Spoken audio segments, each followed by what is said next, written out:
Hi there, my name is James Sawyer, Solution Consultant with our channel team, and today we're going to talk about the various ways that you can provision users within the administrative portal. We're also going to touch on federated login, which is a method of creating your users without the need of a LastPass master password.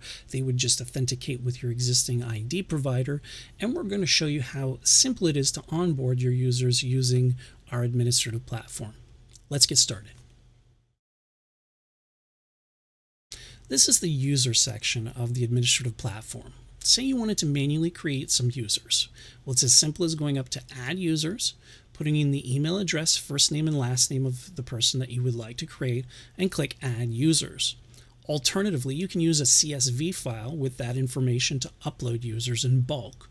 And one thing we really want to highlight is that you have the ability to either invite users or stage them out.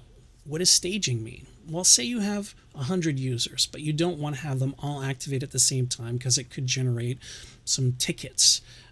What you could do instead is stage out users, do them 25 at a time. So if you use the stage option, what it'll do is it will still create those users, but it doesn't send out that provisioning email to the end user to create their LastPass master password, which gives you the time to come back in here and use a filter view to choose users that are specifically set up for staging, and then pick and choose which users you want to get that email at any given time. So you can send out a batch of your first 25, and once you've logged in here and you see they're all active, then you can launch another batch of 25 and so on. The next method that we're going to talk about is API. So if we head over to the advanced section and choose Enterprise API, you'll see that there's a bunch of documentation available on how you can set this up. Now, this is kind of like an ad hoc, build your own bear type of situation because you're just using our access APIs to handle a specific activity. So you're still going to need to build that stuff and have that kind of knowledge, but we do give you tons of documentation, API reference forms, so you can download a JSON sample and see what kind of stuff we need for that to function properly. And just using this information and teamed up with our support team if necessary, you can get those users implemented rather quickly.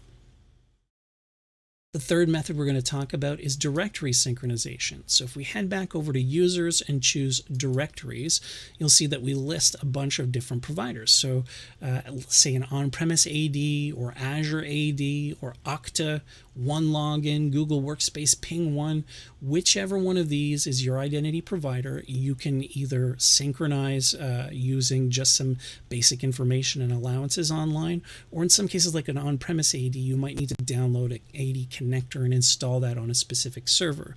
The great news is we have simple instructions available for each one. So each category you can see view setup instructions. It gives you a wizard, shows you how to implement that stuff, and again, if necessary, you can reach out to support as required. Lastly, we're going to talk about federated login. It works exactly the same as this.